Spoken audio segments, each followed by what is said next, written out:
السلام علیکم ناظرین، آج ہم نے میر کی میر کی غزل لی ہے جو 12ویں جماعت کے نصاب میں شامل ہے۔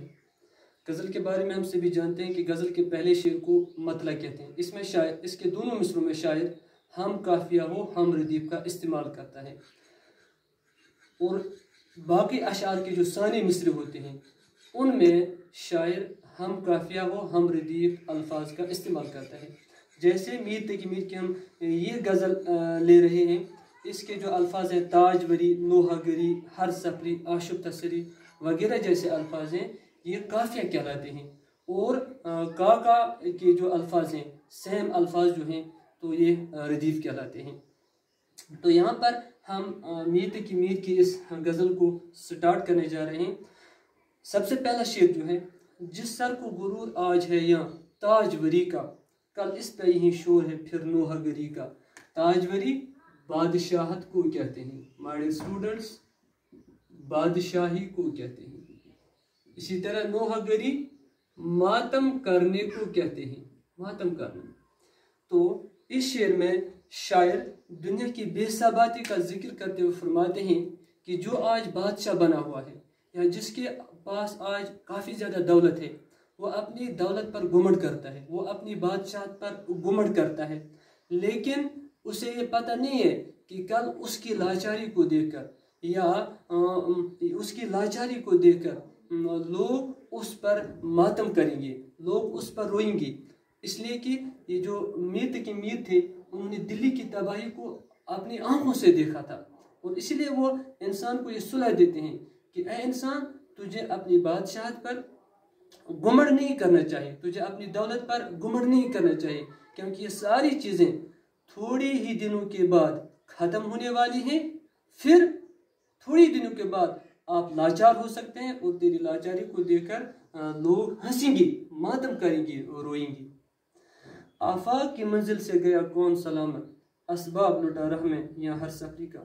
اس شعر میں بھی دنیا کی ناپائیداری کا ذکر کیا گیا ہے، اور آفاق کہتے ہیں جہان کو، دنیا کو۔ اس طرح سفری مسافر کو کہتے ہیں، اس طرح سفری مسافر کو کہتے ہیں۔ تو اس شعر میں میر کی میر فرماتے ہیں کہ اس جہان سے کوئی بھی مسافر صحیح سلامت نہیں لوٹا۔ یہاں ہر مسافر کا جو ساز و سامان ہے، یا اس کی جو دولت ہے، یا اس کی جو آن بان شان و شوکت ہے، وہ راستے میں ہی لٹ گئی، وہ راستے میں ہی ختم ہو گئی۔ گویا کہ اس شعر میں میر کی میر فرماتے ہیں کہ آخرکار اس دنیا سے ہر انسان کو خالی ہاتھ واپس جانا پڑتا ہے۔ زندہ میں بھی شورش نہ گئی اپنے جنوں کی، اب سنگ مداوا ہے اس آشفتہ سری کا۔ زندہ قید خانہ کو کہتے ہیں، زندہ قید خانہ کو کہتے ہیں۔ اسی طرح آشفتہ سری، آشفتہ سری، آشفتہ کے معنی ہے پریشانی کو، لیکن یہ جو مرکب لفظ ہے آشفتہ سری، تو اس آشفتہ سری کے جو معنی ہیں وہ ہے دیوانگی، وہ ہے دیوانگی یا پاگل پن۔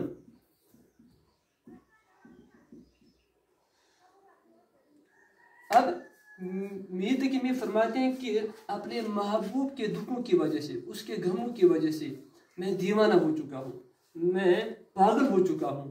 اب مجھے قید خانہ میں بند کیا گیا تاکہ میری جو دیوانگی ہے، میرا جو پاگل پن ہے، یہ کسی حد تک کم ہو جائے۔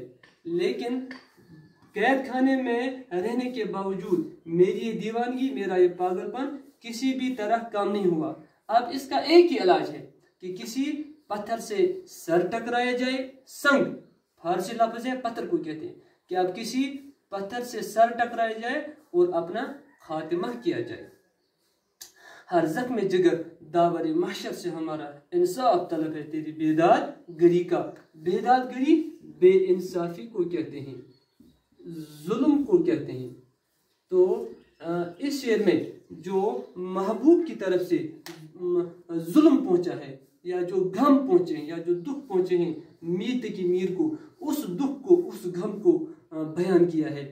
تو میر کی میر فرماتے ہیں کہ اے محبوب، اے میرے دوست، دنیا میں چاہے تم میرے ساتھ جتنے ہی ظلم سے کام کیوں نہ لوگی، یا دنیا میں آپ میرے ساتھ کتنی ہی بے انصافی کیوں نہ کرو گی، لیکن جب کل کو جا کے اللہ کے حضور میں پیشی ہوگی تو میں اللہ کے پاس جا کر جو تو نے دنیا میں میرے ساتھ ظلم و ستم ڈھائے تو ان ظلم و ستم کو بیان کر کے اللہ تعالیٰ سے انصاف طلب کروں گا۔ اپنی تو جہاں آنکھ لڑی پھر وہی دیکھو، آئینے کو پلکا ہے پریشان نظری کا۔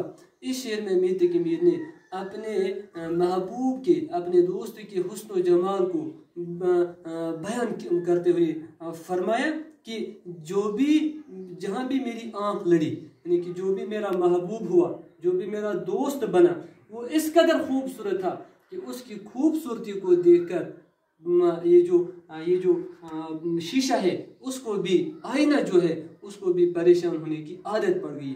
گویا کہ یہ جو شیشے کی، یہ جو آئینے کی پریشان نظری نظر آ رہی ہے وہ میرے محبوب کے حسن و جمال کی وجہ سے ہے۔ تو گویا کہ بڑے دلکش پیرائے میں اس شعر میں میر تقی میر نے اپنے محبوب کے حسن و جمال کو بیان کیا ہے۔ صد موسم گل ہم کو تہ بال ہے گزرے، مغدو نے دیکھا کبھی کبو بے پالو پری کا۔ تو اس شعر میں یہ جو میر تقی میر ہیں وہ فرماتے ہیں سینکڑوں بہار کے موسم آئے لیکن میرے لیے وہ سارے کے سارے ہی پھیکے پھیکے پڑ گئے۔ جس طرح سے انہوں نے اپنے آپ کو اس پرندے کی طرح سمجھا جس پرندے کے پاس بازو نہیں ہوتے ہیں یا جس کے پاس پر نہیں ہوتے ہیں، اور پروں کے نہ ہونے کی وجہ سے وہ کسی بھی بہار کے موسم کا لطف نہیں اٹھا پاتا ہے۔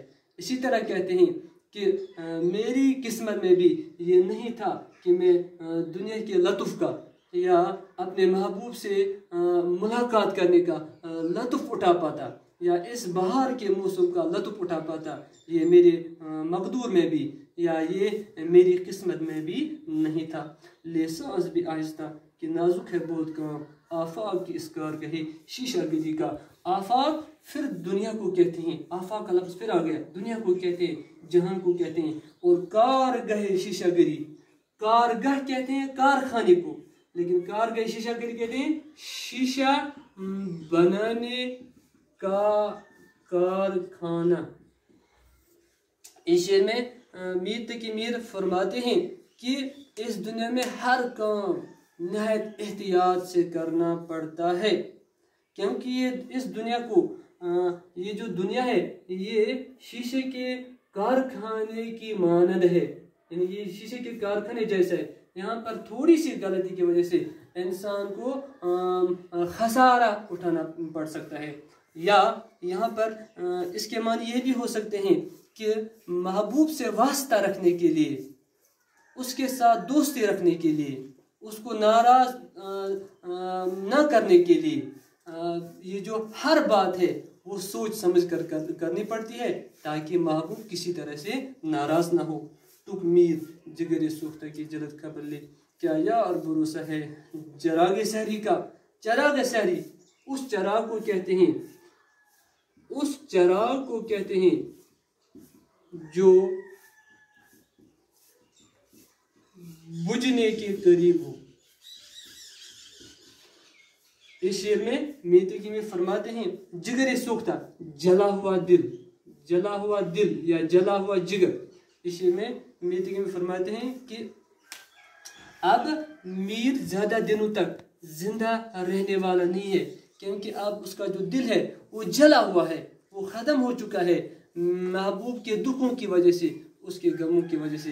اب آخری لمحے میں جب اسے اس دنیا سے جانا ہے، اب آخری لمحے میں اپنے دوست کو پکار رہا ہے کہ اب آ جا اور میرے ساتھ ملاقات کر، اور ملاقات کرنے کے بعد مجھے تھوڑی بہت تسلی دی۔ Thank you.